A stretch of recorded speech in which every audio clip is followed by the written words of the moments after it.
Hello Star Wars fans and collectors, it's me GenMaster98 back again with another Star Wars figure review. In today's Star Wars figure review we're going to take a look now at a character from the Star Wars Clone Wars TV show.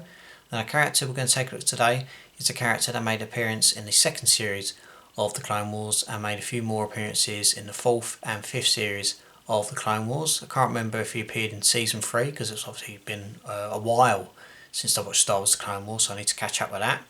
But enough said, this character does appear in the Clone Wars TV show.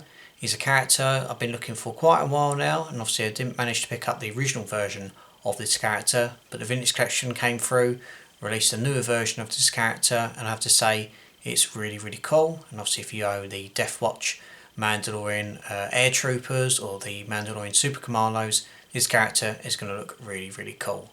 So the character we're going to take up today is this one.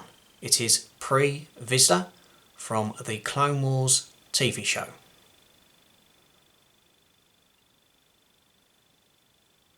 Now this is Tarre Vizsla's appearance in the Clone Wars TV show. A really nice design of this character in his Mandalorian armour. Obviously does come with the Darksaber, a jetpack, 2 blaster pistols, a removable helmet and a really nicely designed jetpack. The overall design and layout of this character is phenomenal.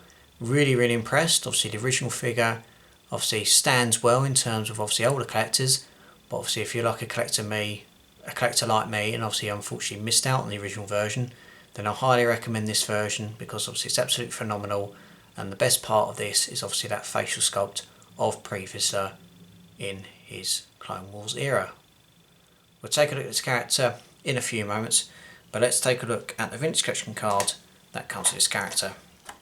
As you see, this is the Vintage Collection card for Tarre Vizsla. You've obviously got the Clone Wars logo at the top, name of the character there, plastic bubble that obviously protects the figure, the Kenner logo, and a really nice shot of Tarre Vizsla in action. Turn the packaging around, you've obviously got a description of the packaging, sort of like the old school version, description of the character, not the packaging I should say, and obviously nice design there, and obviously the legal stuff at the bottom. Description states Tarre Vizsla was governor of Concordia, a moon of Mandalore. During the Clone Wars, behind closed doors, he led Death Watch, a secret group of commandos seeking control of Mandalore. So that's pretty much it for your Vintage Collection card. Really nicely done there. Let's take a look at this character in more detail. Start off with the articulation. There's movement at the top of the head, shoulders, elbows and the wrists. Torso is movable as well. Movement in the legs, movement in the knees, and obviously some movement in the ankles. He does come with 2 blaster pistols that can be removed and placed on the right and left hand side of his leg. Jetpack is removable as well. Obviously you've got a little peg that's on the back, and obviously a hole. You can just place that inside there and it's a nice comfortable fit. Obviously it does come with the Darksaber as well, which is nicely done, black, silver and white, which is really cool. And obviously you've got some colour markings on the chest plate and the helmet itself, which I have to say is nicely sculpted. And obviously one of the main parts of this figure is the removable helmet. It's a nice fit, but obviously you just got to be very careful, and obviously you can just remove it slightly. I'll give you a zoom in on the overall detail of this head sculpt, but obviously that's the character without his helmet on, which is nicely done. Obviously he's got a bald head, which is obviously an older look through the series. Obviously it did come with hair first time round, but obviously he got a scar that was a gift from Count Dooku, which is nicely sculpted on the face, and obviously you've got sort of like a little bit of a 5 o'clock shadow going on as well. So I'll just turn the the head, so you can obviously see that scar. So I'll just give you a zoom in to show you the overall detail. Obviously I'll start off from the bottom. Obviously you've got the nicely sculpted leg plates with a little bit of carbon scoring and damage, which is nicely done. A likeness, which is nicely done. The holsters at the side, which is cool. The belt. And you've obviously got that lovely bit of blue marking on the front to symbolise obviously the Death Watch. And obviously you've got his face there as well. And considering this obviously holds up well, just going to hopefully see that comes through. Yep, it's that side, making sure. Hopefully that comes out. You can obviously see a little marking under his eye there, where obviously there's a scar. Obviously got the beard, which is nicely done, but it's a really nice likeness to the character, sort of like a live action version of Pre Vizsla. And obviously, if you're not too sure or aware who voiced the character, it was Jon Favreau, obviously the creator of The Mandalorian. Obviously, he managed to voice this character. He did a phenomenal job in the Clone Wars TV show, and obviously it's nice to see him do well in the Star Wars projects alongside Dave Filoni and the rest of the gang. But that head sculpt is the big selling point. Fantastically done there by Hasbro. And the good part as well is you can obviously get your helmet and place that on his big bald nut.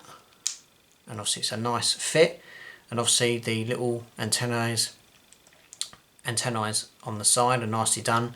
And obviously you've got that really nice mark on the front as well. It's fantastic figure, I have to say. Really impressed. And obviously it's going to look cool in your Mandalorian, well, alongside Mandalorians, but the Clone Wars collection, which is obviously the main part.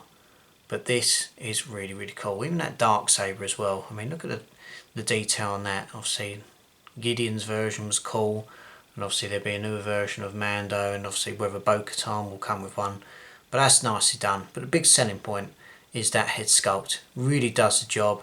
The likeness is fantastic. I'm really impressed with this figure, and the posability as well. I mean, look at the pose he's in. Blaster in one hand, dark saber in the other.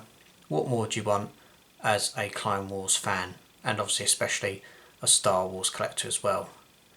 Obviously, if you know history of the Clone Wars TV show, he was decapitated and killed in combat against Darth Maul in the 5th series of the Clone Wars. Obviously, he had beef with Kenobi and the Duchess, but overall, he's a really cool Mandalorian. And obviously, he had these ups and downs. He had his scar from Count Dooku, but in the end, he got killed off by a better opponent, that being Darth Maul, who claimed his Darksaber. So that is pretty much it for Pre Vizsla. Fantastic figure, really phenomenal design in terms of what you get in, the posability and everything with that is cool, and I can't speak highly enough of this figure. If you can get the figure, get it. I really recommend it. So that's pretty much it for the boy. That is Pre Vizsla, fantastic figure and a really cool character as well. I'll be back with many more Star Wars reviews very soon. Be sure to obviously subscribe to the channel, follow me on Facebook and Instagram, and I will see you in the next review. So take care of yourself, look after yourself, and as always, may the Force be with you.